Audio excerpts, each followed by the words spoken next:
우리가 이 주제를 가지고 나아갈 때 하나님께서 우리의 예배를 또한 우리의 삶을 받아주신다고 했을 때 우리가 개별적인 마음으로 하나님 앞에 예배하는 것이 아니라 고등부 공동체로서 우리가 함께 하나님 앞에 예배하고 하나님 앞에 나아갈 때에 하나님께서 우리의 예배와 우리의 삶을 받아주신다라는 우리가 어떤 그러한 말씀들을 가지고 우리가 함께 나아왔는데, 전사님이 이런 주제로 한 해를 시작하게 된 계기는 전사님이 처음에 여기 왔을 때 박윤규 부장님께서 그런 얘기를 하셨어. 고등부가 되게 무거운 분위기인 것 같다.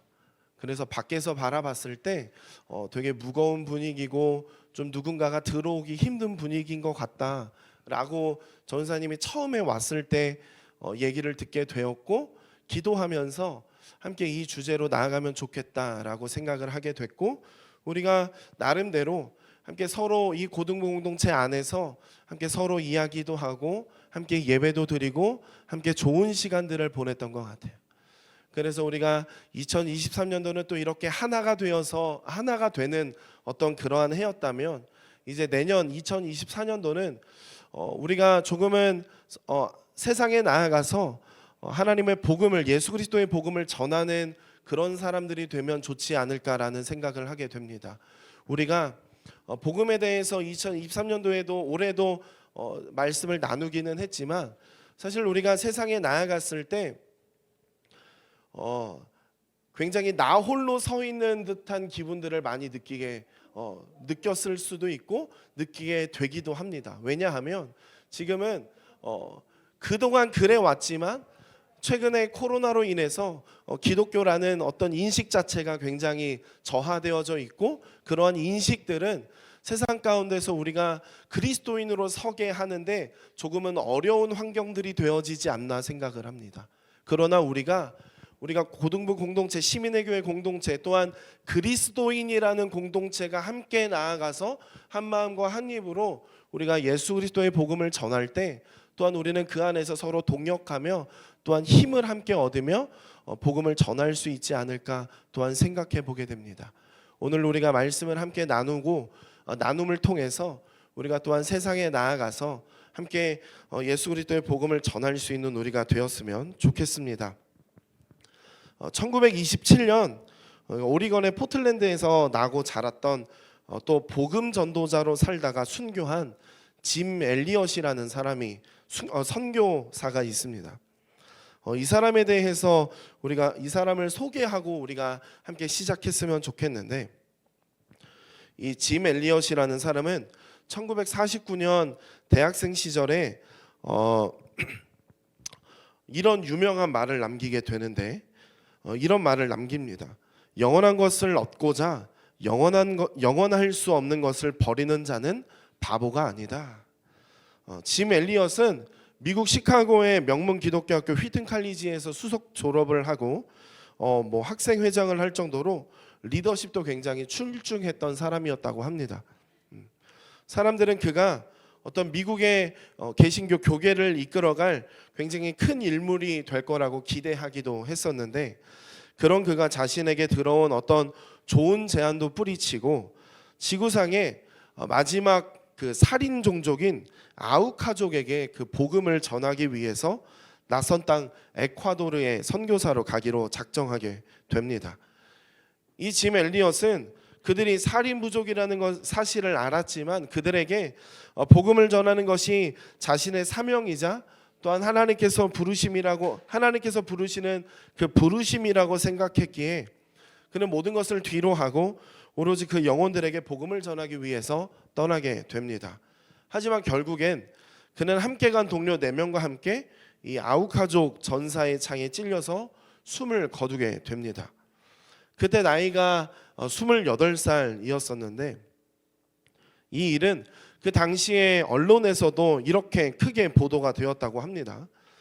이 얼마나 불필요한 낭비인가, 유능한 청년들이 그렇게 허망하게 죽었으니 얼마나 낭비인가 라는 그런 언론의 보도가 있었다고 합니다. 오늘 함께 읽은 본문은 사도 바울이 밀레도에서 예루살렘을 향해 떠나가며 기존에 함께 복음을 나누고 동역한 에베소 교회 장로들에게 이 마지막 고별 메시지를 전하는 장면입니다. 바울은 될 수 있는 대로 오순절 안에 예루살렘에 도착하고자 서둘렀습니다. 그 당시 이 교회의 중심은 예루살렘 교회였기에 바울은 아마도 그곳에 가서 그동안의 어떤 선교 사역을 보고한 이후에 그 열매들에 대해 공적으로 인정을 받고 다시 선교지로 보냄을 받아 복음을 전하고자 했던 것입니다. 그렇게 바울은 기존에 사역하던 에베소에 들릴 여유가 없었고, 그래서 자신이 머물러 있던 밀레도로 그 에베소 교회 장로들을 청하여 고별 설교를 하게 됩니다. 먼저 바울은 에베소에서 자신이 감당해온 사역을 회상하는데, 바울의 말에 따르면 그가 행한 모든 사역을 그들은 이미 알고 있었습니다. 그동안 바울이 겸손과 눈물과 시험을 당하여도 참고 견디며 주님을 섬긴 것과 유익한 것은 어디에서든 거리낌 없이 전하고 가르친 것, 또 유대인이든 헬라인이든 하나님께 대한 회개와 우리 주 예수 그리스도께 대한 어떤 믿음을 증언한 그 모든 것을 알고 있었습니다. 그리고 바울은 또 다른 사역을 위해 예루살렘으로 떠날 계획을 이 장로들과 나누었습니다. 그러나 그 계획에는 한 가지 문제가 있었는데, 자신을 대적하여 해하려는 자들이 적지 않다는 것이었습니다. 이를 성령께서 그에게 증언해 주셨고, 이로 인해 바울은 자신이 가는 길이 몹시 고되고 험할 것이라는 사실을 직감하고 있었습니다. 그럼에도 불구하고 바울은 성령의 강한 뜻을 확실하게 깨달아 알았기에 그 모든 어려움을 감수하기로 마음을 정하고 예루살렘으로 가려는 계획을 포기하지 않았습니다. 바울이 어려운 상황 속에서도 그렇게 결단하고 행동할 수 있었던 이유는 자신이 달려갈 길이 무엇인지, 또 자신이 주님께 받은 사명이 무엇인지 분명히 알았기 때문입니다. 그리고 하나님의 뜻에 순종하려는 마음이 그 바울 가운데 있었습니다. 24절을 보면 바울은 자신이 달려갈 길과 주 예수께 받은 사명을 하나님의 은혜의 복음을 증언하는 일이라고 고백합니다. 그리고 그 길과 사명을 위해서 자신의 생명조차 조금도 귀한 것으로 여기지 않는다라고 고백합니다. 바울의 이러한 모습은 마치 십자가의 길을 걷는 예수 그리스도의 모습과 닮아 있습니다. 예수님도 자신이 장차 사람들의 손에 넘겨져 많은 고난을 받고 버림받아 죽임을 당할 것을 미리 알고 계셨습니다. 그리고 십자가에 달리시기 전 내적 갈등도 겪기도 하셨습니다. 그러나 예수님은 사명을 저버리는 유혹에 빠지지 않기 위해서 힘쓰고 애쓰며 다음과 같이 기도하는데, 누가복음 22장 42절의 말씀을 우리 함께 읽어보도록 하겠습니다. 함께 읽겠습니다. 이르시되 아버지여, 만일 아버지의 뜻이거든 이 잔을 내게서 옮기시옵소서. 그러나 내 원대로 마시옵고 아버지의 원대로 되기를 원하나이다 하시니. 마찬가지로 바울도 어렵고 힘든 고난의 길이 자신 앞에 놓여 있다는 것을 알았기에 사명을 감당하러 떠나기 전 무릎 꿇고 함께 기도했는데, 예수님과 바울처럼 우리에게도 달려가야 할 길이 있는데, 그것을 바로 주 예수께서 우리에게 맡겨진 사명, 곧 하나님의 은혜의 복음을 증언하는 일이다라는 것입니다. 예수님은 승천하시기 전 이 땅에 남겨진 제자들에게 이렇게 말씀하시는데, 마태복음 28장 19절에서 20절과 사도행전 1장 8절의 말씀입니다. 그러므로 너희는 가서 모든 민족을 제자로 삼아 아버지와 아들과 성령의 이름으로 세례를 베풀고 내가 너희에게 분부한 모든 것을 가르쳐 지키게 하라. 볼지어다 내가 세상 끝날까지 너희와 항상 함께 있으리라 하시니라. 사도행전 1장 8절입니다. 오직 성령이 너희에게 임하시면 너희가 권능을 받고 예루살렘과 온 유대와 사마리아와 땅끝까지 이르러 내 증인이 되리라 하시니라. 우리 고등부 친구들은 예수 그리스도를 믿음으로 하나님의 자녀가 되었을까요? 그리고 성령을 받은 친구들일까요? 우리가 하나님의 자녀가 되었고 성령을 받은 자로서 있다면 우리는 사도들과 같이 또한 바울과 같이 예수 그리스도의 증인으로서 복음을 전하는 사명을 부여받은 자들이라는 것입니다. 이것은 특별한 누군가에게만이 아니라 예수님을 믿고 따르는 모든 제자에게 주어진 사명이라는 명령이라는 것입니다. 이제 우리가 달려가야 할 길이 우리 앞에 분명히 보이게 됩니다. 우리의 사명, 곧 하나님의 은혜의 복음을 전하는 일이 우리에게 주어졌습니다. 이 일을 위해서 하나님께서는 우리가 헌신하고 그 마음을 내어드리는 일을 감당하는 자들이 되기를 원하십니다. 그러나 우리가 이 사명을 감당하는 길에는 분명 고난과 어려움이 있을 것입니다. 우리 주님도 그것을 아셨습니다. 그렇기에 자신을 따라오려는 제자들을 향하여 이렇게 말씀합니다. 누가복음 9장 23절과 14장 26절에서 7절을 우리 함께 읽어보도록 하겠습니다. 함께 읽겠습니다. 또 무리에게 이르시되 아무든지 나를 따라오려거든 자기를 부인하고 날마다 제 십자가를 지고 나를 따를 것이니라. 14장 26절 27절입니다.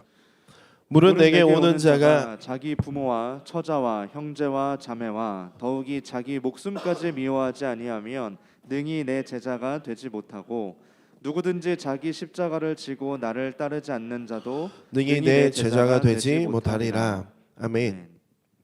어떤 고난과 역경이 우리에게 다가오고 또 어떤 환난과 결박이 우리를 기다린다 해도 우리가 예수님의 제자로서 그의 길을 따라 걷는다면 우리는 성령에 매여 오직 주의 사랑에 매여 그 일을 감당해야 한다는 것입니다. 서두에 말했던 이 짐 엘리엇의 죽음에 대한 그 언론의 반응을 혹시 기억하고 있나요? 이 얼마나 불필요한 낭비인가? 유능한 청년들이 그렇게 허망하게 죽었으니 얼마나 낭비인가? 이런 언론의 질문에 이 짐 엘리엇의 아내는 이렇게 대답했다고 합니다. 남편의 죽음은 절대로 낭비가 아닙니다. 짐은 28년을 바로 그 순간을 위해 살아왔습니다. 그는 사명을 위해 생명을 들인 행복한 사람입니다. 짐 엘리엇의 사후 죽은 이후에 그의 아내 엘리자베스 엘리엇은 간호사 훈련을 받은 뒤에 남편을 잃은 다른 여인들과 함께 다시 에콰도르의 아우카족 마을로 돌아가게 됩니다. 그런데 남편들과 다르게 아내들은 죽지 않았는데 후에 알고 보니 이 아우카 전사들은 힘없는 여자를 죽이는 것은 비겁한 짓이라고 여겼다고 합니다. 그때 당시 그 여인들은 그 사실을 모른 채 목숨을 걸고 그곳으로 갔던 것인데 그들은 그 부족 사람들을 돕고 섬기며 그들에게 복음을 전하고자 애썼다고 합니다. 그리고 어느 날 이 아우카족의 추장이 엘리자베스 엘리엇에게 이렇게 물었다고 합니다. 당신은 누구입니까? 우리를 위해 이렇게 수고하는 이유가 무엇입니까? 라는 질문에 엘리엇은 저는 5년 전 당신이 죽인 그 남자의 아내입니다. 그러나 하나님의 사랑 때문에 당신에게 오게 되었습니다. 라고 대답했다고 합니다. 그리고 계속해서 그들을 향한 돌봄과 사랑을 베풀고 복음을 전한 결과 이 아우카 부족 사람들 모두 예수를 믿게 되었고 짐 엘리엇을 죽였던 전사는 나중에 목사가 되었다고 합니다. 또한 짐 엘리엇의 그 순교 이후 36년이 지난 1962년 6월 11일에는 이 와다니 마을에서 와다니어 신약성경 봉헌식이 열렸는데 살아있던 아우카 전사 중에 3명은 그 교회의 장로가 되었다고 합니다. 말씀을 맺겠습니다. 21세 21살의 대학생 짐 엘리엇이 일기에 적었던 것처럼 영원한 것을 얻고자 영원할 수 없는 것을 버리는 자는 바보가 아니다라는 사실을 우리가 기억했으면 좋겠습니다. 하나님께서 맡기신 사명을 감당하기 위해서 자신의 생명조차 조금도 귀한 것으로 여기지 않았던 예수님과 바울 그리고 짐 엘리엇의 삶을 생각할 때 우리 또한 하나님 나라 백성으로 마땅히 복음 전도의 사명을 감당해야 할 것입니다. 복음을 전하는 일은 예수님께서 우리에게 맡기신 사명입니다. 하나님 나라 백성은 생명보다 소중한 복음 전도의 삶을 살아가야 합니다.